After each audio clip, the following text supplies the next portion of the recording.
So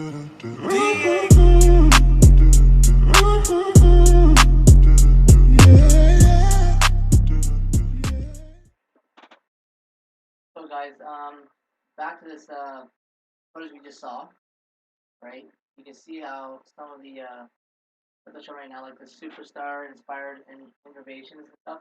This is key stuff. This is gonna break down the trap and little moves behind the net. These little things are gonna help in Hut versus and World of Chell. Where somebody gets too aggressive, you can get between the legs and score. Those can make some pretty nice goals. Same with this goal. If you can master some of these moves, you're gonna have some beauty highlights in your archive. And so, like this move right here is gonna break down the trap where somebody forces the computer to come at you, and then you can make a little outlet move and get on the D. Look at this. This game was probably one of the better ones I like about the boards. Because most time you go boards, you're gonna get creamed or poke check. Look at that. This one's gonna be really good to you. Split the defense, boom, backhand scores. This move too. Little also pass to yourself. That's actually gonna be a pretty good move to do in club and Hutton versus you name it, you know. And then you can do your customization on your own build, or you want to make a data build and Bobby build or whoever, you know. Also, I hope they have it for goalie builds too. Cause I'm really looking forward to having some goalie builds, you know. Now, the only thing I don't like seeing that I see a lot right now is cross placement one timers. It's okay to have it once in a while, but if that's going to be your only move, you need to adapt to make some better moves. Because that's all this game's going to be is one dimensional and it's not going to really be creative. I like seeing creative moves. You know, we don't always do the same move. Really do go in there and do a couple snipes. Like, you know, Brett Hall used to walk down the line and just let a wrist shot or a stop shot go and snipe back in the day in the 90s. Same with Fedorov, too. Like his outbreak speed used to break down the moves and get a breakaway goal. Um, Kane's backhand, where he would spin around and backhand to cross crease for a snipe or a one timer, or he would put it back and score. Um, you can see that the goalie improvements have changed a lot too. I'm looking forward to it. As a goalie, this is going to be huge for Hut versus and World of Chell. Where the goalie, you think the goalie's beat, boom, comes out of nowhere and then makes a nice glove save or pad save or helmet save, whatever. He can throw his body. And you can see where that just shot there. Last year, you couldn't get to the rebound. You were at position, you were done. And I just didn't like that. You know, you were trying to make the save, and then boom, you couldn't make a desperation save. You know, so hopefully EA has used their head and they're adapting, making the game a little better, and hopefully they don't use the whinies, privates where they're not scoring enough goals, and then they go to the game changes and change the game. Keep the game the way it starts.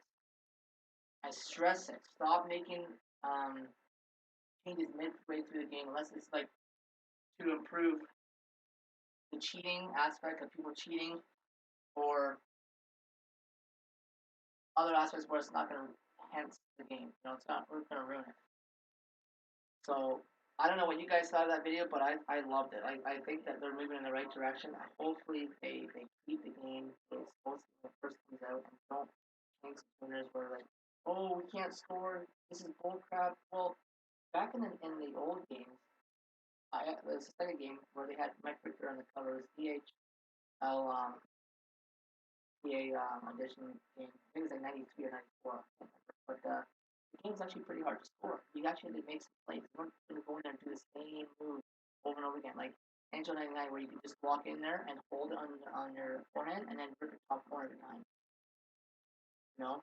You got to make the game where it's a little bit of a challenge. It should be winning 13 to 1, 26 to 1, or 13 nothing. You're gonna have the odd blowout game sometimes when you're playing not very good, but if every game's a blowout, it means the game's a little too easy to score. And hopefully in a later video, I'm gonna upload it maybe next day or so, maybe today.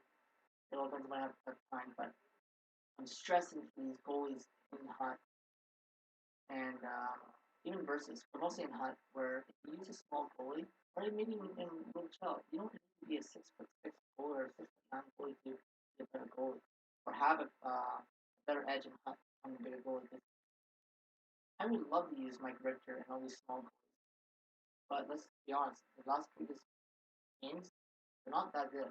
They've let a lot of goals in, and it should be based on if they have the aspects of the attributes of 99s or say 95, they should be good.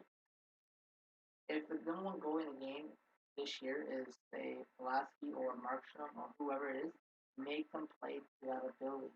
Yeah, please, I'm stressing that enough.